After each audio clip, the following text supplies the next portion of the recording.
Nongeye kwa ikaze muri gahunda z'amakuru yacu mbabwire ko General Rumuri perezida wa FDLR yarusimbutse abamurinda 15 bicwa n'inyenshyamba za M23 muri Repubulika ya Demokarasi ya Kongo. Lieutenant Albert Nsabimana, Ajida Tuteri n'abandi basirikare 13 nibo bahitanywe n'igitero gikomeye cyane umutwe wa M23 wagabye mu birindiro bikuru bya FDLR biri Ibambo. N'amakuru yemejwe n'umwe mu bakuru ba societe civile ikorera mu gace ka groupement ya Bambo Tetwari ya Rucuro muri Kivu y'Amajyaruguru mu kiganiro yagiranye na Rwanda Tribune tuyesha amakuru kuri wa 12 Werurwe 2023.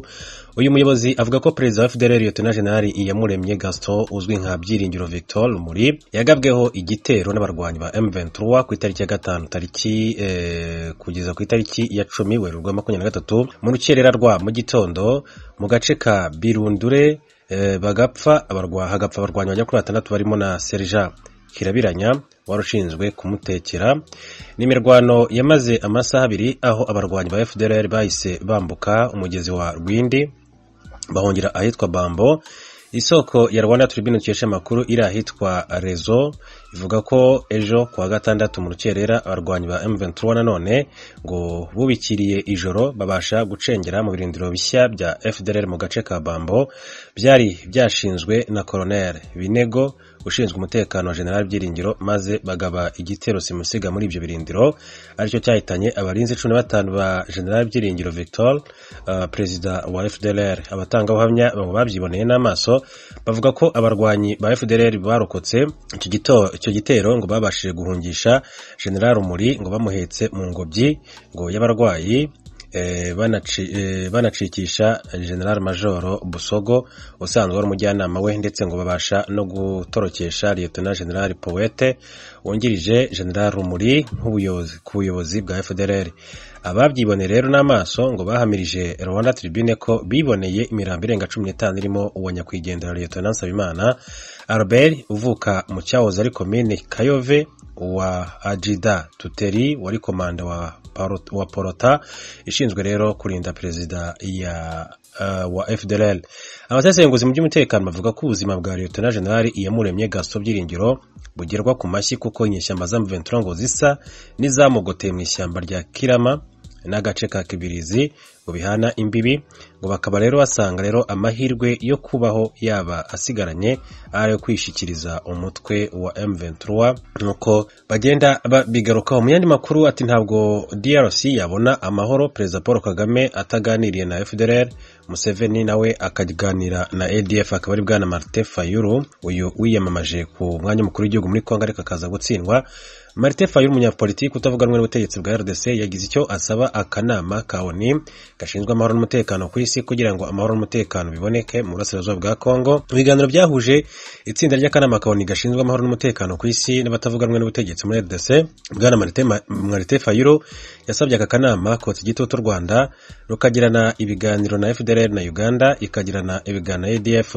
Martin Fayulu yakomeje avuga ko RDC itazigera ibona amahoro arambye mu gihe iyi mitwe yombi ikibarizwa mu burasirazuba bwa Kongo, ngo kuko u Rwanda rutera inkunga M23 rwitwaje ko iki gihugu gicumbikiye FDLR, ndetse na Uganda ikinjira ku butaka bwa RDC yitwaje umutwe wa ADF. Yakomeje agira ati gira ngo RDC ibona amahoro n'umutekano, akanama ka ONU gashinzwe amahoro n'umutekano ku isi kagomba gusaba perezida Paul Kagame w'u Rwanda gutegura ibiganiro n'umutwe wa FDLR, ndetse na perezida Museveni agategura ibiganiro na ADF. Imitwe ariyo yabaye urwitwazo ati rutuma u Rwanda na Uganda bihoza ijisho kuri RDC. Yashinje kandi u Rwanda na Uganda gutegura umugambi wo kwigarurira ubutaka bwa RDC no gusahura umutungo kamere w'iki gihugu binyuze mu mutwe wa M23 na ADF. Martin Fayulu yanatunze agatoki ubutegetsi bwa RDC aho yagaragaje kuba ikibazo cy'umutekano muke gikomeje kuba ingorabahizi muri RDC biterwa n'inzego z'iki gihugu zidashoboye, ngo kuko abayobozi bakunze kuyobora RDC batagiyeho bashingiye ku buyobozi bwabo, ku bushobozi bwabo, ahubwo ko bashyizweho n'uburiganya bwo kwiba amajwi. Martin Fayulu azwiho kwibasira u Rwanda na Uganda, aho akunze rero kuvuga ko ibi bihugu byombi bimeze nk'impanga zishaka gushyira mu bikorwa umugambi wa balkanization muri RDC, no kuvuga gucamo RDC ibice ndetse no gusahura umutungo kamere w'iki gihugu. Gusa Bwana Martin Fayulu ntiyigeze agaragaza uruhare rw'igihugu cye mu gutuma iyi mitwe ihungabanya umutekano w'abaturanyi ikomeza kubaho, dore ko ibyegeranyo bitandukanye harimo n'iby'impuguke za ONU bigaragaza ko RDC itera inkunga ndetse kandi igakorana na FDLR n'indi mitwe yitwaje intwaro ikorera mu burasirazuba bw'iki gihugu cya Kongo. Amakuru y'ibiyaga bigari. Muri Repubulika ya Demokarasi ya Kongo, ingabo za leta FARDC n'umutwe wa M23 ejo biriwe barwana mu ntara ya Kivu ya ruguru. Abaturage barahunze berekeza muri teritwari ya Kalehe mu ntara ya Kivu y'epfo, abandi berekeza mu mujyi wa Goma, umurwa mukuru wa Kivu ya ruguru. Mugenzi wacu Jimmy Shukrani Bakomera ukorera igoma aratubwira ibindi kuri iyi mirwano. Imirwano irimo kubera mu nkengero z'umujyi wa Sake uri mu birometero 27 mu burengerazuba bw'umujyi wa Goma. Amakuru aturuka ku buyobozi bwa FARDC mu ntara ya Kivu ya ruguru yemeje ko iyo mirwano yatangiye kumvikana agana mu masaha 11:15 za mu gitondo, ubwo abarwanyi b'umutwe wa 23 bateraga ibirindiro by'ingabo za leta ya Kongo FARDC birahitwa Kimoka, agace kari hafi ya Sake. Imirwano yakomereje mu misozi miremire ya Marehe na Kabati, uduce tutakirimwe abantu kubera imirwano ikazi yahazengereje. Aha kandi hari hasanzwe hari ikigo cy'ingabo z'umuryango w'abibumbye zishinzwe kubungabunga amahoro muri Repubulika ya Demokarasi ya Kongo MONUSCO, ariko nazo zikaba zarahavuye. Amakuru dukuraho imirwano irimo kubera yemeza ko ingabo z'umutwe wa 23 zakomeje kugaba ibitero ubutitsa ku birindiro bya FARDC biri muri Kimoka, aho bashakaga kwinjira muri Sake. Saa 7:15 za kumanywa FARDC yahise yitabaza indege zazo z'intambara mu gusubiza ibitero bya 23 yari itangiye gutera ibisasu mu mujyi muto wa Sake utuwe n'abarenga 8,000 hafi ya bose bari bakiri mu mazu yabo. Ubwo amabombi yarabaye menshi, abaturage bahisemo guhunga berekeza mu mujyi wa Goma, abandi berekeza mu tundi duce turi mu nkengero zaho. Tupatia na saha hakuna mabombe ziko naanguka sana. Aha turi muri parikingi ya Mubambiro iri mu birometero 4 gusa uvuye mu mujyi muto wa Sake muri teritwari ya Masisi, kandi ni mu birometero 24 uvuye mu mujyi wa Goma. Aho uri imihanda ebyiri, umwe uva mujya muri teritwari ya Masisi, undi werekeza muri teritwari ya Kalehe. Abaturage barimo guhunga bava muri Sake berekeza mu mujyi wa Goma, abandi bajya Kalehe mu ntara ya Kivu y'epfo. Maria Kalegamire ni umwe mu baturage dusanze ahangahe mu Bambiro. Muri Sake birakomeye cyane, amasasu atumereye nabi. Ubu twirutse barimo kurwanira kuri antene iri hafi na Sake. Abayobozi nibadufashe uko turababaye cyane. Ubwo imirwano yakomezaga, amabombe menshi yaguye muri Sake, ibyo bikaba byateye ubwoba mu baturage bari basigaye muri ako gace. Ibi byemezwa na Bwana Kalinda Janvier. Abantu bose barimo kwiruka kubera ko amabombe yabaye menshi kandi arimo kugwa muri Sake. Njyewe ubwanjye ntabwo nabonye umwanya wo gufunga imizigo kuko byari biremeye cyane. Nafashe ibyo nshoboye. Aba twavuganye barasaba leta guhagurukira ikibazo cy'umutekano muke n'intambara mu burasirazuba bwa Kongo. Nanjye nturutse Sake, ibintu byari bikomeye cyane, none mpisemo guhunga. Amabombe yari menshi kandi ntabwo twayihanganira. Imirwano iracyakomeje kandi twebwe ntabwo tuzi uko turi bubyitwaremo. Niyo mpamvu kugeza amasaha twabuze ibyo dukora.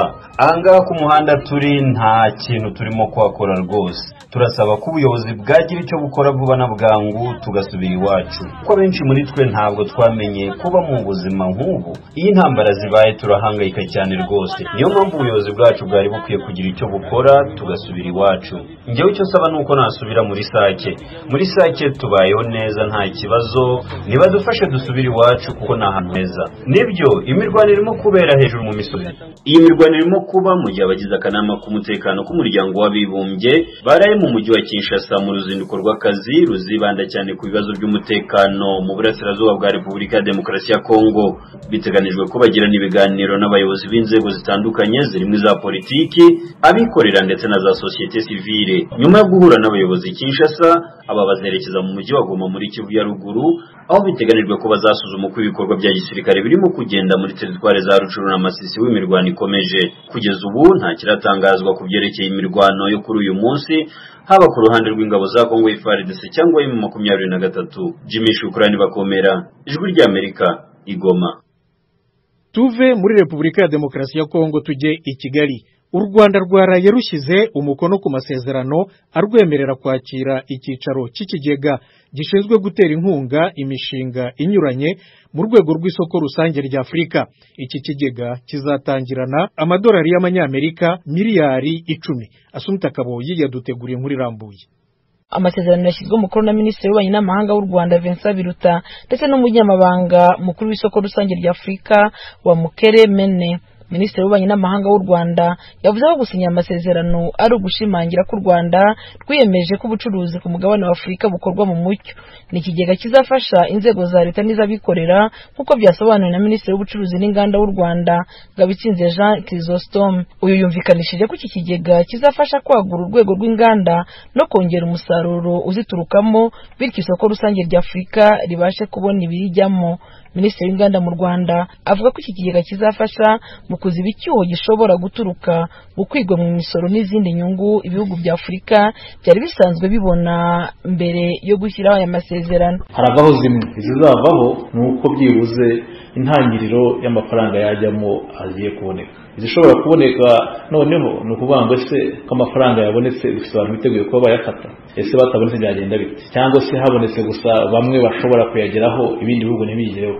Kandi twavuze ko turi ibihugu 54 ntabwo ziri bushire, ariko imbogamizi zibereho kugira ngo tuzibonere ibisubizo, n'izasigara zose tuzagenda tuzikuraho. Ariko twishimire byibuze yuko nk'igihugu cyacu nk'u Rwanda byibuze ikigega igiye kuba ahangaha, nizera yuko n'Abanyarwanda bazaba abambere batazagiturira gusa ngo baturire amafaranga badashobora kuyageraho.